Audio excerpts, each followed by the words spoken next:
Énergie potentielle élastique. Si par exemple on voit cette figure, on remarque que le ressort, lorsqu'il est comprimé, la tension du fil admet un travail et elle le fait déplacer d'un point A vers un point B.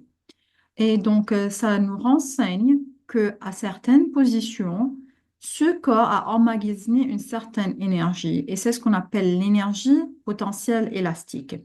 Par exemple, si on prend le corps, le ressort initialement, sa longueur est appelée L0 et c'est ce qu'on appelle la longueur du ressort à vide. Donc, lorsqu'on allonge ce ressort, on remarque que sa longueur devient L. Donc, on dit qu'il y aura une certaine variation de longueur. Lorsqu'on le lâche, ce corps doit osciller. Donc, par exemple, dans ce cas, on dit que ce corps à cette position admet, emmagasine une certaine énergie, et c'est ce qu'on appelle énergie potentielle élastique, qui sera donnée par énergie potentielle élastique égale 1 demi kx au carré. K, c'est la constante du raideur du ressort, qui est en newton par mètre, et x, c'est la variation de la longueur. يعني إذا في عندي فرق longueur. Donc, dans ce cas, on peut dire que le ressort emmagasine de l'énergie potentielle élastique. Donc, variation de longueur. Maintenant, on doit faire attention que cette variation peut être ou bien une compression ou bien une élongation, allongement, ça veut dire. Donc, on suppose par exemple que vous avez ça, c'est la longueur du ressort à vide. Et puis, qu'est-ce qu'on a fait? On a comprimé ce ressort. Donc, lorsqu'on comprime ce ressort, on remarque que sa longueur devient L ici. Ça, c'était L0. Donc, il y aura ici une variation. C'est ça la variation. Donc, c'est ici. Et c'est ce qu'on appelle X.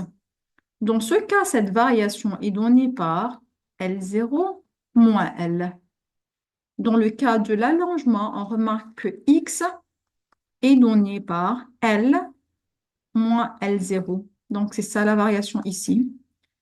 Mais en tout cas, on peut dire à la fin que X, la variation, c'est égal à L moins L0 en mettant une valeur absolue pour dire qu'on a besoin de la valeur de cette variation. Donc, on peut, comme énergie potentielle élastique, sa formule s'est donnée par 1 demi kx au carré. Et on doit faire une petite application.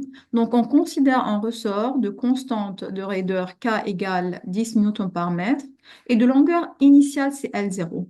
Le ressort est allongé. Lorsqu'on dit qu'il est allongé, ça veut dire que ça, c'est X, qui est égal à 2 centimètres, qui nous donne, ça veut dire, c'est 0,02 mètres de sa position d'équilibre. Calculer l'énergie potentielle élastique emmagasinée dans le ressort au point ici, en ce point. Donc, qu'est-ce qu'on dit? Énergie potentielle élastique, c'est égal à 1 demi kx au carré. Donc, on a k, c'est égal à 10. Et l'allongement, c'est égal à 0,02, donc 0,02 au carré.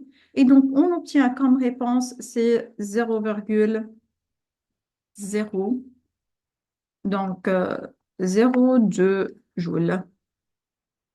On continue après.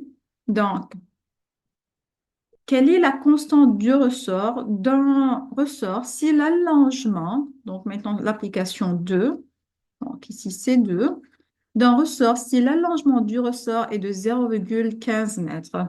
Donc, on suppose que ça, c'est l'allongement qui est égal, x égale 0,15 mètres. Lorsque 0,72 joules d'énergie est stockée, donc ça, c'est l'énergie potentielle élastique. Et la question, c'est K égale à combien? Donc, encore, on dit que l'énergie potentielle élastique, c'est égal à 1 demi kx au carré. On a l'énergie, c'est 0,72. On doit chercher K. Et x égale 0,15 au carré. Donc, par calcul, on obtient 0,72 fois 2 divisé par 0,15 au carré.